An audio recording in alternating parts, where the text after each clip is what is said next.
On this episode of Travelogue, join us as we enter Sichuan's Tibetan region and make our way over lofty mountain peaks and highland plateaus.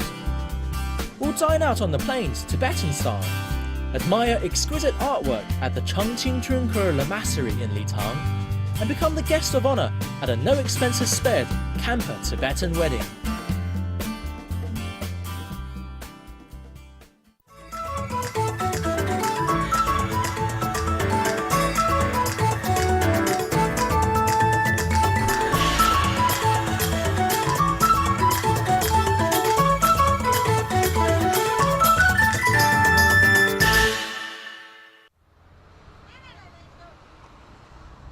So we've just left Ya'an and now must drive through Erlong Mountain in order to reach the Ganzi Tibetan Autonomous Prefecture, where our next destination lies. Luckily for us, we won't have to climb over Erlong's freezing peaks like these tea porters had to do in the old days. And once we reach the other side, the weather will turn from warm and wet to cold with intense sunshine. As for the next leg of our journey, we'll enter Kangding, the capital city of Ganzi Prefecture, pass by Xinduqiao, also known as the photographer's paradise, and finally arrive in Litang, one of the highest towns in the world. This is the road we're going to take. Let's get going. The journey from Ya'an to Kangding used to take nearly 20 days to complete back on the Otian horse trail. Thankfully, we now have the Erlong Mountain Pass, which allows us to traverse through the mountain as opposed to over it. At more than 4 kilometers long, the pass connects two different climate zones, so by the time we'd reached Ganzi Prefecture on the other side, it was already nighttime and markedly colder than it was in Ya'an.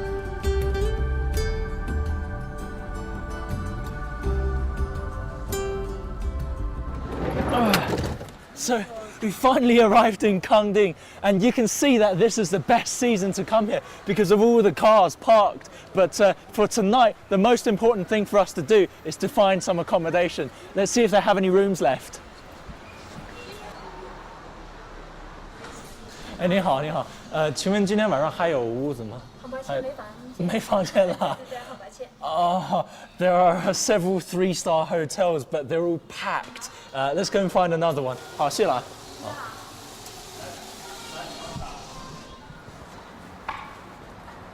请问今天晚上还有房间吗？没有了。Hi, how you doing?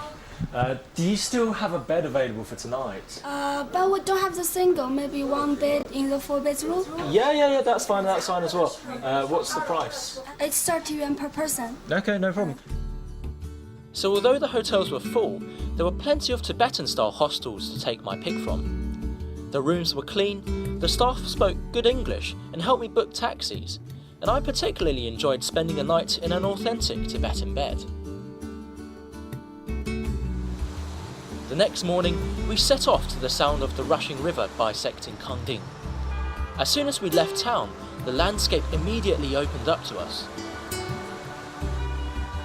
It was an awesome experience driving along our road, with snow and cloud-covered mountains all around us, but we still had to tackle quite a few mountain passes before reaching our first snow-capped peak.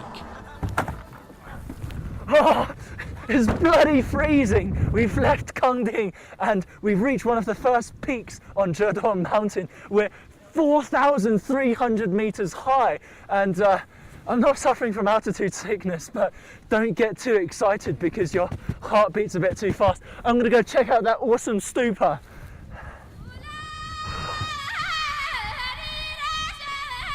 Having reached Zhedong Mountain, we've now entered the historic region of Kham.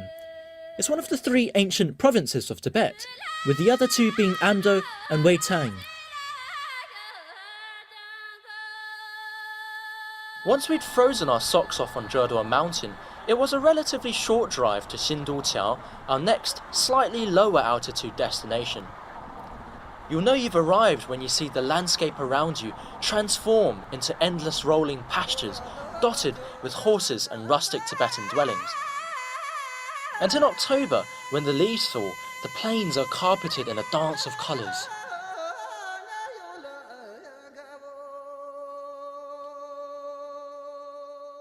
You don't even have to look for this scenery. It's all around us and everyone's stopped here to take photos. There's a very good reason why Xinduqiao is known as the photographer's paradise. With these kinds of postcard quality landscapes and excellent light conditions, even an amateur can point and shoot for a perfect picture.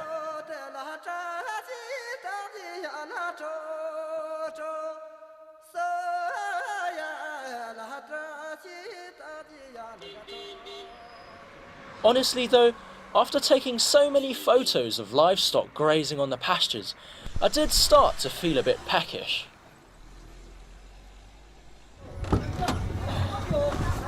Alright, let's go get a taste of our first Tibetan meal. It's very common in Tibetan culture to have your meal out on the plains. So, with the surroundings as inviting as they were, I was quite eager to try this traditional way of dining out. Oh, look at this, what a nice spread. My first meal in a Tibetan plateau, and we're sitting here under the tent, under the lovely sky, and this is all typical Tibetan food. 这些是什么东西啊？这些都是大家咱们一块儿都是一般都吃的哈。对对对。啊，这是我们的牦牛肉，牦牛肉头肉，还有这是土豆。 Also on the menu were yak buns and dumplings, but my personal favourite was a dry Tibetan cheese that tasted great with sugar. All of this was washed down with either butter tea or qingke wine made from barley. 哎，我介绍一下，哦，你好，这我大姐。啊，你好，你好，你好。介绍一下这个吃法。好，好，好，我不太知道这些是怎么吃啊。那个，好，咱们现在是做什么？做糌粑。做糌粑。嗯。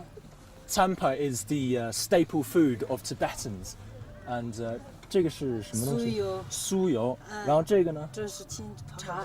So she puts a bit of yak butter in the bowl and mixes it with tea. 然后这个现在是什么？糌粑。So this is it's also called zamba, but it's barley flour, and she's pouring it into the bowl and. It looked pretty fun to make tsampa, so I asked if I could also get in on the action. 我自己试一下可以吗？好好。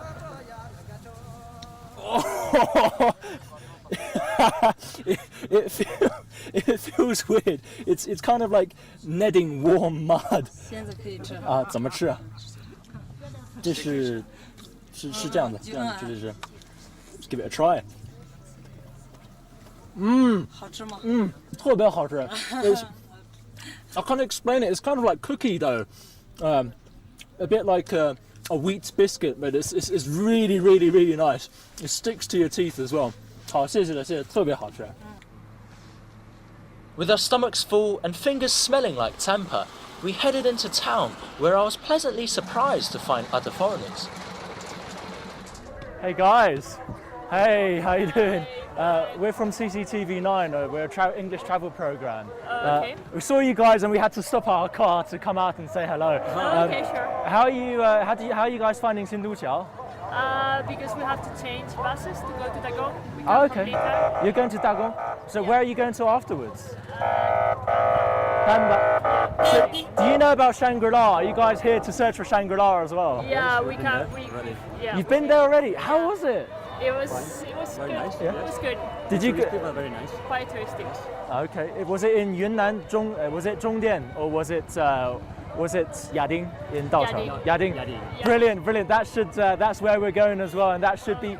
I've heard that it's incredible there, and it's meant to be quite Very unspoiled. Nice. Yeah, but you have to go to Daocheng. Have to go to Daocheng. Daocheng.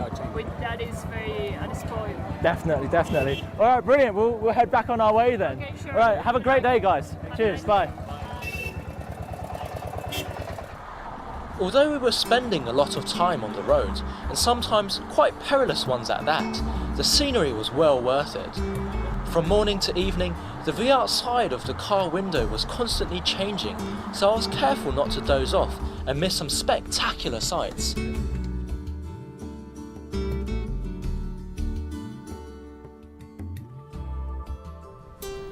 We've left the photographer's paradise of Xinduqiao, and we've now arrived at Gaosi Mountain. I can see all the way to the sacred Yala Snow Mountain over there, and we've come to watch the sunset over the horizon. I highly suggest you come at 5 o'clock because that's when it's at its most beautiful.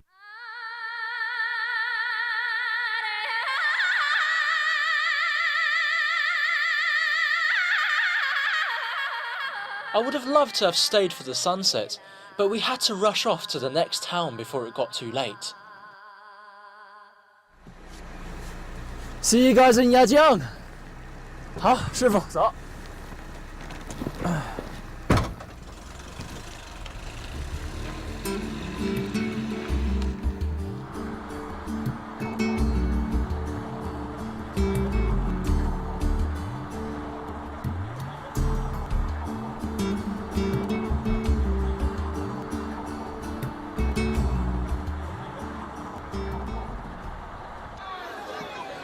After a very bumpy 2-hour ride from Garsi Mountain, we finally arrived in Yajiang, where most people spend the night before they head off to Litang, the highest town on earth. Honestly, my head still hurts, so the prospect of spending a night at 4,000 meters above sea level isn't too fun for me. And Yajiang's 2,600 meter altitude is probably a lot better. We've come here at night, but people are still having fun and dancing, so I'm going to go and join them. Dance is a part of daily Tibetan life. Often, you'll find people gathered outside dancing whenever they have a moment to spare, and although I was anything but graceful, I was also swept away by the infectiously cheerful music that night.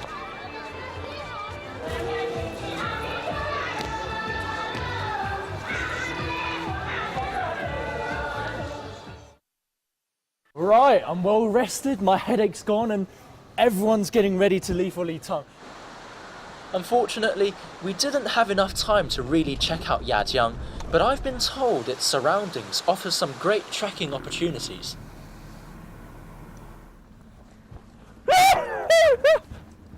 Arriving here at Kadzala Mountain, I can honestly say I've never been so excited to see yak before.